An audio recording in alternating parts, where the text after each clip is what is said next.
late 1990s, 2000 hanggang ngayon.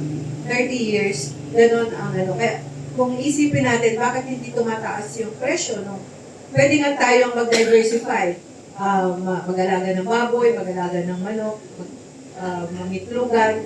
Pero, hindi sustenido. Dahil nga sa volatile yung market ng mga to, at pagka may pumapasok ng mga import, babagsak yung presyo ng ating mga produkto.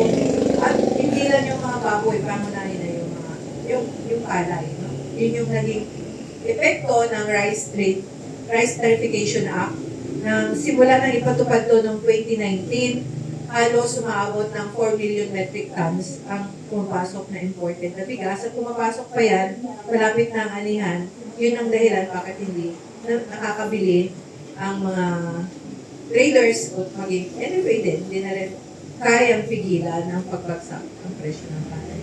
Next po. So, ano pa yung next?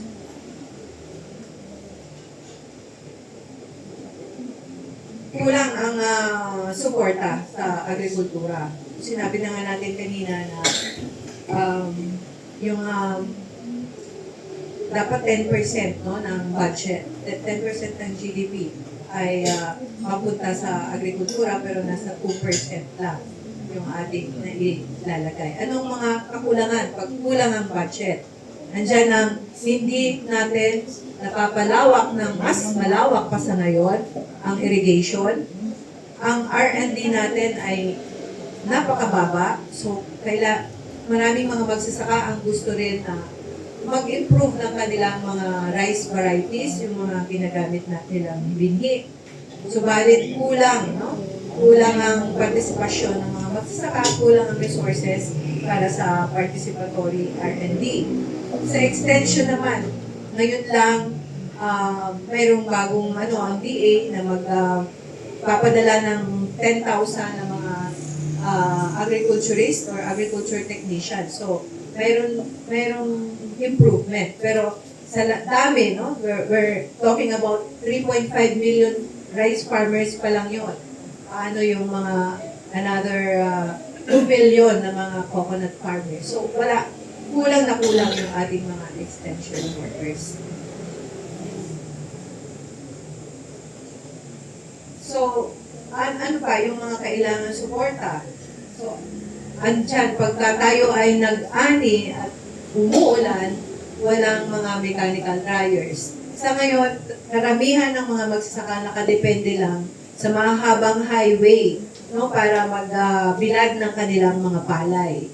Yung mga magniniyog naman, nakadepende doon sa mga maliliit na mga kubo, yung mga umaaso-aso dyan, na hindi yun po quality ang na-produce nila mga niyog.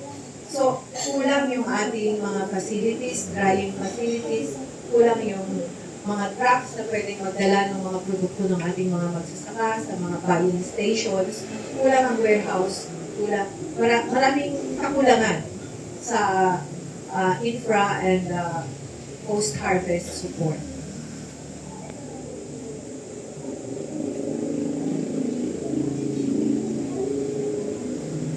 So kung ganito, kulang ang investment sa agrikultura, so anong nangyayari sa ating mga magsasaka?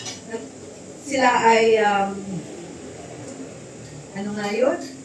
nagiging limitado sila sa pag-supply na lang ng tinatawag nating raw material o yung mga yung palay, halimbawa, yung walnut o yung copra. Hindi sila makapag-supply ng bigas, hindi sila makapag-supply ng coconut oil, ng VCO o iba pang mga value-adding products. Hindi sila makapag-supply tulad halimbawa ng mga counterpart nila sa Thailand or sa Vietnam na pwede na mag-supply ng mga iba't ibang produkto, finished product mula sa mga kanilang mga produce, no? So ito, kulang sa agro-industrialization yung ating bansa. So, makita natin na sa karanasan ng Vietnam, ng Thailand, even Indonesia, or ibang mga East Asian countries tulad ng Korea at Japan. O China, of course, ang sequence ng kanilang alis no, sa poverty, yung pag-ahon nila sa kahirapan at pagtungo sa pag-asenso ng kanilang agrikultura, mauna muna yung land reform, pangalawa yung paglakas ng kita, pagtaas ng ani, o pagtaas ng produktibidad, pero susundan din ito ng pagpuproseso ng kanilang mga produkto. Ibig sabihin, hindi mahihinto sa pagsusupply ng mga raw materials, no? Yung sinabi ko, palay, gulay, kundi kailangan maproseso ito. At dahil dito, nagkakaroon ng mas dagdag na kita. At nagkaroon ng agro-processing, pagkakaroon din ng pag-asenso, pag-usad yung manufaktura. Halimbawa, kung mayroon tayong mga coconut oil, tayo na rin yung gagawa ng mga sabon. So itong magkakaroon ng mas maunlad, mas masiglang manufacturing. At magkakaroon ng tinatawag natin mga rural industrialization or mga planta, factory yan, sa mga kanayunan. Sa ngayon, ang nakikita natin sa kanayunan ay puro lang mga palayan, puro lang niyugan, puro lang mga abaka, pero yung mga magpoproseso o planta, wala tayo nakikita. So ito yung dahilan bakit mahirap ang mas maraming bilang ng populasyon sa kanayunan.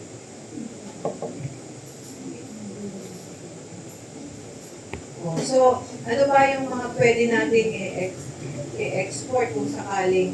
Ngayon, tinitingnan natin yan. Halimbawa, mayroong mga ube na pinoproseso bilang ube flour.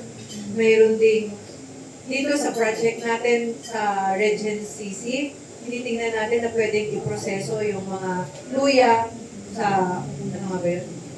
Pwede natin gawing tsaa, pwede natin gawing ginger powder, turmeric powder. Mga madre de cacao, pwedeng gamitin sabon. Pwedeng ingredient siya sa paggawa ng mga sabon, sakate. So, kung may ganitong pagpuproseso, may mga makinarya, mayroong mga tulad ng mga nakikita natin makinarya sa China, mas maraming pagpuproseso. Pero marami rin factors para matulungan magproseso ang kanayunan. Dapat mababa ang presyo ng kuryente. So ngayon, napakataas ng kuryente ngayon. Dapat may R&D na support. Mayroong mga ginagawa ang DOST, ang tinatawag nilang incubation, pero nahihinto lang sa incubation. Pagdating sa commercialization, yung paramihin mo na yung paggawa ng mga produkto, nawawala na, no? Kasi kulang sa kapital. Ganun din yung ginagawa sa Sorsogon, yung pili. Mayroong ginagawang R&D ngayon ng DOST sa pili para magamit yung LME o yung data mula sa pili, o kaya mas mag-process ng oil mula doon sa pili pulp. So, may mga ginagawa. Pero, kailangan ito yung a massive scale. Hindi yung kailan-ilan lang, isang probinsya, isang munisipyo, hindi po maaamon sa kahirapan ang ating kanayunan kung puro modeling or incubation lang ang nangyayari. Kailangan mas malaking pondo, kailangan ang state intervention dito, no, sa upang maiamon natin ang kanayunan sa kahirapan. Next.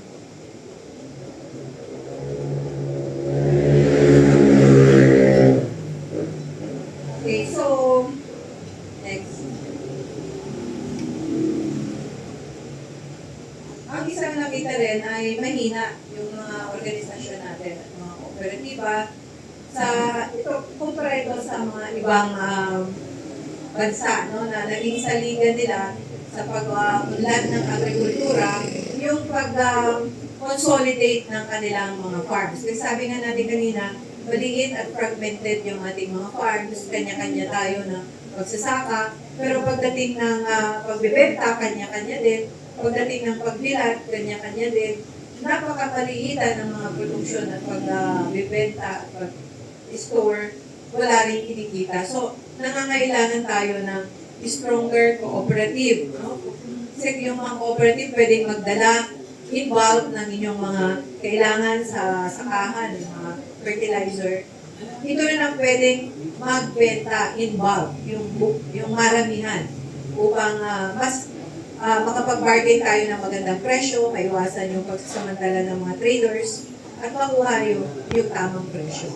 So kailangan, karamihan kasi ng mga kooperatiba natin kulang sa kapital, mahina ang pamamahala o pag-gobyerno, at yun na, pinakita natin kanina na halos yung mga logistika, yung mga transportation, yung warehouses, ay pagmamayari ng mga malalaking trader. Makikita mo yan, mula Nueva Ecija, Isabela, hanggang Bicolo, hanggang Mindanao. Napakaliit ng warehouse ng NFA kumpara sa warehouses ng mga traders. In every province, makikitaan mo na may malalaking mga traders. Up to Mindanao, ganyan ang itsura natin. Okay, so kung mapapalakas natin ang kooperatiba, mapapalitan nila yung role ng mga traders, yun ang isang pathway para makaahon sa kahirapan ng mga magsasaka. Yung rural finance, sabi nga natin ay, naku, kahit na 5-6, kahit na 20% per month, 30% per month, kinakagat ng mga magsasaka. So, access sa finance, cheap finance, ay yun ang wala ngayon. At yun yung isang barrier kung bakit hindi kahit man agrarian reform beneficiary siya, wala siyang access sa kapital, hindi rin uunlad yung pagsasaka ng isang agrarian reform beneficiary. So ito yung nakita natin, mga mahalagang salik, bakit hindi umuusad yung sektor ng agrikultura na lalong lumalalim ang kahirapan.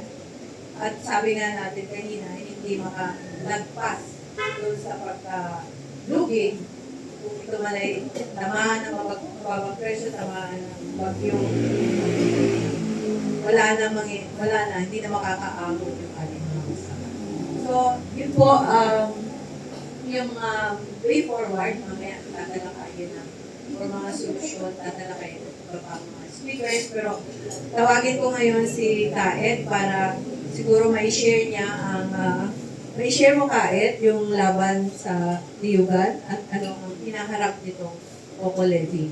Dahil isa rin to sa mga structural causes, kulang yung mga mali ang mga polisiya, no? At kulang ang pagsusuporta sa agrikultura. Edit na.